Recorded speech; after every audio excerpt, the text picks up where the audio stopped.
In die begin van die jaar het ons dit uitdruklik gesê dat ons wil dieper, ons wil nader, ons wil sy teenwoordigheid tasbaar ervaar. En ek dink dis presies wat Moses ervaar het en beleef het toe hy gesê het, Here, as U nie saam met ons beweeg nie, los ons net hier. Want dis wat ons anders te maak as ander volke, die teenwoordigheid van die Here. In kerk, hoor vir my, ek sê dit, ek spreek dit, ek verklaar dit, ek bely dit, hierdie is nie 'n gewone gemeente nie. Hier is 'n gemeente wat soek en het smag en wat honger is na meer van die Here. Ons wil tasbaar die teenwoordigheid van die Here beleef. Die Here wil homself manifesteer en openbaar aan ons elke byeenkoms. Maak nie saak of dit hier in die auditorium is nie, maak nie saak of dit in Growth is nie, maak nie saak of dit in 'n selgroep is. Hier's baie selgroepe wat deur die week ook hier funksioneer en dit was my en Mariet se hartklop gewees. Here, ons kan nie hierdie miljoene rande gebou hier laat staan om op 'n Sondag gebruik te word. Hierdie plek moet elke uur van 'n dag moet dit gebruik word. Dis hoekom ons ook 'n oppersaal daar het wat nou 'n jeugsentrum is, maar hy's oop, jy kan kom bid. Ons wil hê dat hier met 'n gees van gebed en aanbidding en lofprysing moet so tasbaar in hierdie plek wees. Dat mense sal kom met getuienis. En dit was al so gewees dat mense het net hier ingery en dan kom sit hulle net hier so, en dan vra die personeel vir hulle, is daar iets waarmee ons kan help? Dan sê hulle, nee, los ons wil net so 'n bietjie in die teenwoordigheid van die Here sit. Op 'n maandagoggend, dinsdagoggend, kom sit hulle net hier in die teenwoordigheid van die Here. Dis wat ons nodig het, kerk. Waar die salwing van die Here soos 'n dik wolk in hierdie plek sal wees, maar nie net in hierdie plek nie, ook in jou huis, ook in jou voertuig, ook in jou kantoor waar jy sit, waar jy werk, selfs op die terrein waar jy loop, moet die teenwoordigheid van die Here so tasbaar en sigbaar en daai kapot gewig, daai swaar krag van God so op jou kan wees dat jy amper nie eens kan staan nie. Dis my grootste begeer, dit is my grootste gebed. Here, laat dit manifesteer nou meer as ooit van tevore. Kan dit gebeur, kerk? Kan dit 'n realiteit wees, of is dit 'n far-fetched, is dit 'n droom wat nie 'n werklikheid kan word nie? Ek wil vir jou sê, ek sê presies soos wat Moses, Here, as U nie saam met ons beweeg nie, as U nie saam met ons is nie, as U nie U teenwoordigheid aan ons openbaar nie, Here, gaan ons nêrens heen nie. Ons gaan nêrens heen nie. Hierdie kerk sal nêrens heen gaan as dit nie was vir die teenwoordigheid van die Here nie. Amen. So maak jou veiligheidsgordels vas. Want hier kom dinge wat bokant ons verwysingsraamwerk is. Bokant ons gewoontes is. Kom ons laat toe dat die gees van die Here so beheer vat van elke byeenkoms. Hy is 'n gentleman, hy sal niks doen wat sy koninkryk sal laat skade doen nie. Maar hy sal alles doen, want hy weet presies wat nodig is om te laat gebeur. So kom ons laat toe, en sê, Here, doen net wat U wil, beweeg net soos wat U wil, ons is oop daarvoor. Maar om dit te kan ervaar, is daar een woordjie, oorgawe. Sê saam met my, oorgawe. Surrender. Surrender, oorgawe.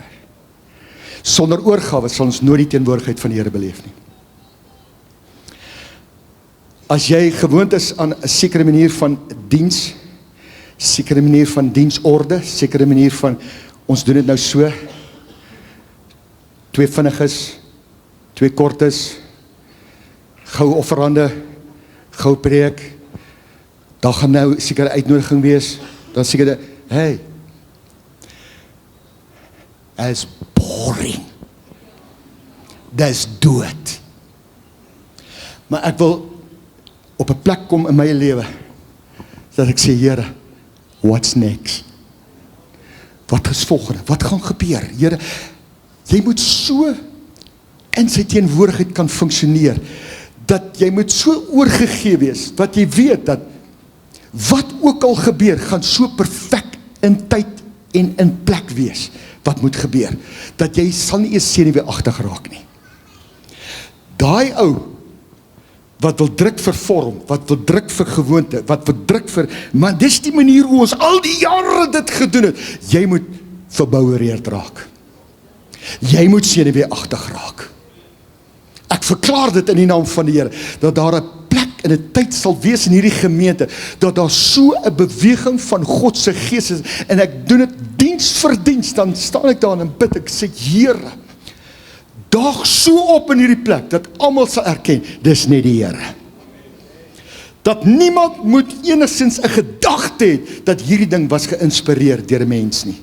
Hier moet so 'n vloei van God se gees wees, en ek sê vir jou vanmôre, dit kan gebeur, maar as ons almal saam op een woord kan besluit, om te sê, Here, ek gee oor. Ek gaan niks manipuleer nie, ek gaan niks beheer nie, want dis die probleem met ons, veral in hierdie tyd. Nou, ek wil in beheer wees. As ons nie kan beheer nie, wil ek nie toetree nie. En ek sê, kom ons breek daai. Dis 'n ketting daai. Daai is 'n ketting wat maak dat die gees van die Here nie kan beweeg soos wat hy moet beweeg nie. En daarom vanmôre die tema, in sy hand, my lewe, my dag, my toekoms. En ek wil werklik op 'n punt kom wat ek werklik, dit moet nie net praat wees nie, dit moet nie net 'n preek wees nie, dit moet 'n realiteit wees, om werklik te kan sê, my alles vir die Here. En daarom die skrifgedeelte in Spreuke 3 vers 5 tot 6, wat sê, vertrou op die Here met jou hele hart, en steun nie op jou eie insig nie. Ek gaan dit weer lees. Vertrou op die Here met jou, daar's die geheim, hele hart. En steun nie op jou eie insig nie. Ken hom in al jou weë, dan sal hy jou paaie gelyk maak. Hoeveel keer het jy nie al in situasies beland, wat jy gesê het, Here, ek is jammer dat ek U nie geken het in hierdie situasie nie. En dan val die goeders uit mekaar uit. Die goed stort in blye. En dan besef jy, as ek maar net die Here geken het, as ek maar net die Here raad gevra het, as ek maar net die Here betrek het in hierdie situasie, sou die uitkomste anders te gewees het. Ken hom in al jou weë, dan sal hy jou paaie gelyk maak. Die probleem is dat ons in 'n wêreld wat alles wil beheer word. Ons wil weet wat môre gaan gebeur. Ons wil seker wees voordat ons vertrou. Ons wil resultate sien voordat ons oorgee. Maar geloof is anderste. Geloof is om werklik te kan sê, Here, ek verklaar my alles in U hande. Dis wat geloof is.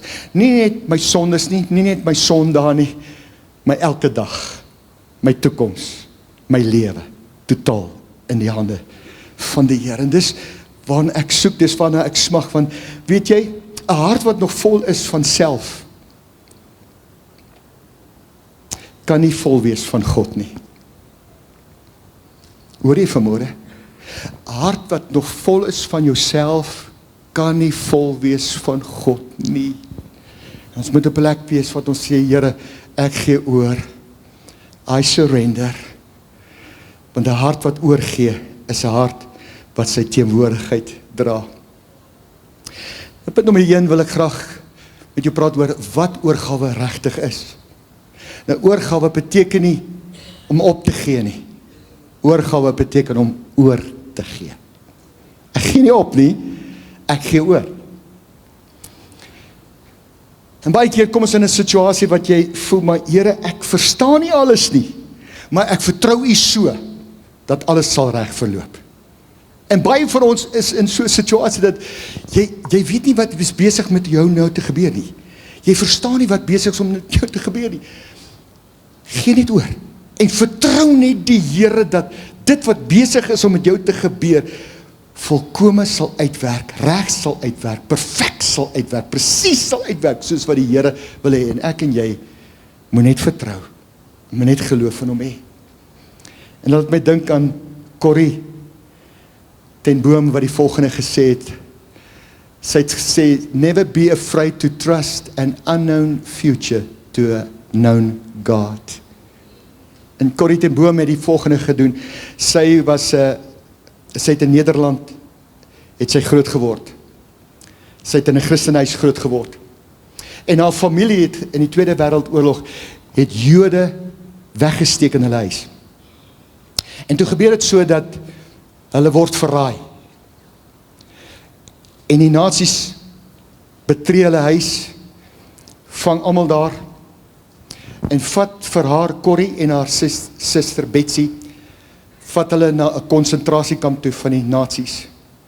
En sy beleef verskriklike dinge in daardie konsentrasiekamp. En sy het so 'n situasie beleef dat sy in een oomblik het sy haar huis verloor, sy het haar stad verloor, sy het haar huis verloor, sy het haar familie verloor, sy het haar sussie Betsy in die konsentrasiekamp verloor. Maar voordat haar sussie gesterf het, het sy die volgende gesê, en dit het my diep geraak, hierdie woorde.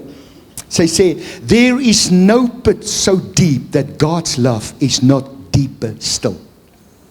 Midde van die smarte, midde van die pyn, midde van dit wat sy deurgaan, spreek sy hierdie woorde voordat sy sterf.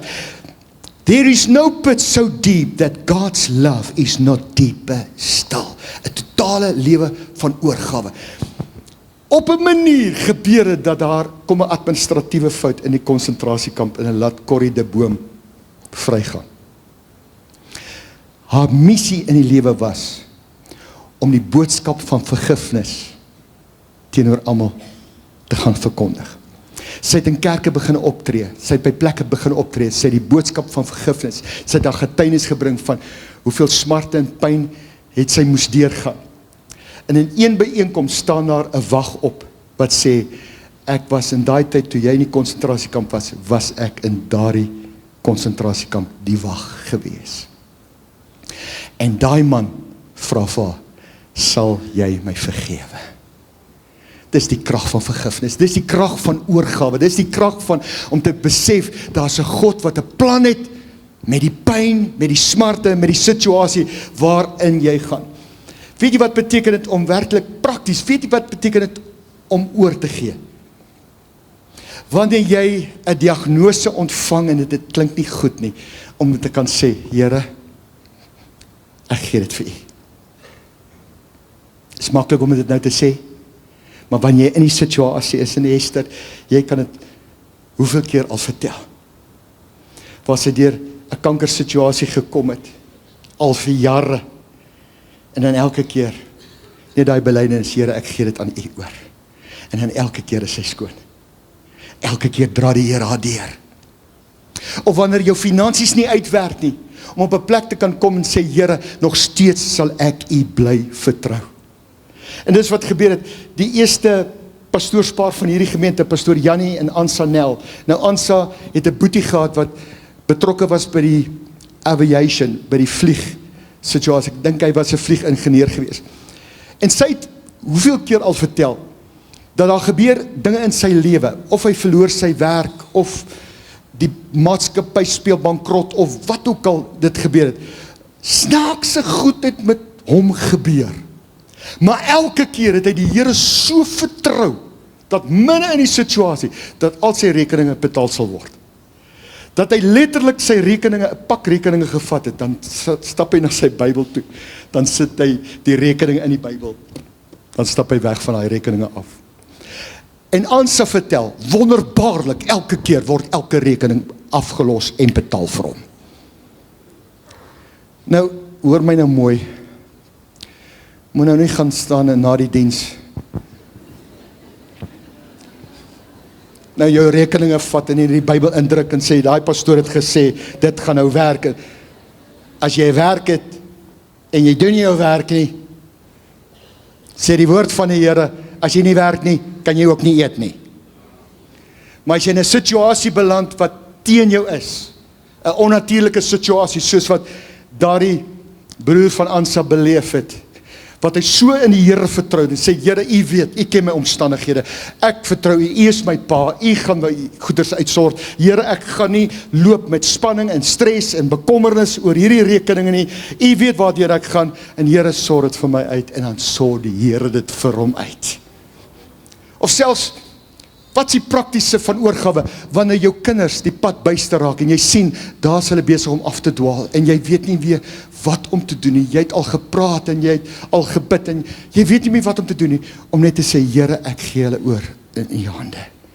En dan net sien hoe die Here hulle weer terugbring na sy hart en na sy mense toe. Is dit nie wat die Here wil hê moet gebeur nie? Dan die volgende punt is, oorgawe is 'n daaglikse oggendkeuse. Dis nie een keer wanneer jy by die altaar 'n oorgawe gemaak het nie. Dis 'n daaglikse besluit. En weet jy, ons as mens, ons is geneig om eers ons foon te gryp en te kyk na die boodskappe en te kyk na wat is gepost en kyk na al hierdie goeders. Maar weet jy, aan die einde van die dag is jy of aan die einde van daai situasie waar jy na die foon eers te gryp, is jou hart so vol van dit wat jy gelees het en dit wat jy gesien het, dat daar amperlik nie meer plek is vir die Here om oor te bid nie. Daarom, met dit wat gebeur in die oggende, laat dit vir die Here bewys is. Wat is eerste in jou lewe? Is jou selfoon eerste of is hy die eerste een? Oorgawe beteken om eintlik in die oggend te kan sê, Here, my gedagtes, my emosies, my besluitneming, alles, wy ek aan u toe. Ek gee aan u oor. Here, voordat ek hierdie dag begin, wil ek net vir u sê, ek gee oor aan u. Alles wat ek vandag besluit, wil ek u betrek. Ek wil ruimte maak vir u. Dis baie maklik om te sê, ek voel nie die teenwoordigheid van die Here nie, maar die Here vra vir ons, het jy vir my ruimte gemaak, sodat ek in jou midde kan wees? Of is jy so besig met allerlei ander goed, wat jou tyd steel, wat my spasie, wat my ruimte in jou lewe steel? Dan die derde ding is, oorgawe in 'n tyd van stryd en moeilikheid. Oorgawe word nie getoets wanneer dit goed gaan met jou lewe nie. Gehoorsaamheid word nie getoets wanneer alles net reg loop nie. Oorgawe en gehoorsaamheid word getoets wanneer dinge nie reg loop nie. Wanneer dinge uitmekaar uitval, wanneer dinge skeef loop, wanneer jou gebede lank vat om beantwoord te word, wanneer gehoorsaamheid duur begin raak, wanneer jy voel, maar Here, u het stil geraak op my. Oorgawe in 'n tyd van stryd en moeilikheid.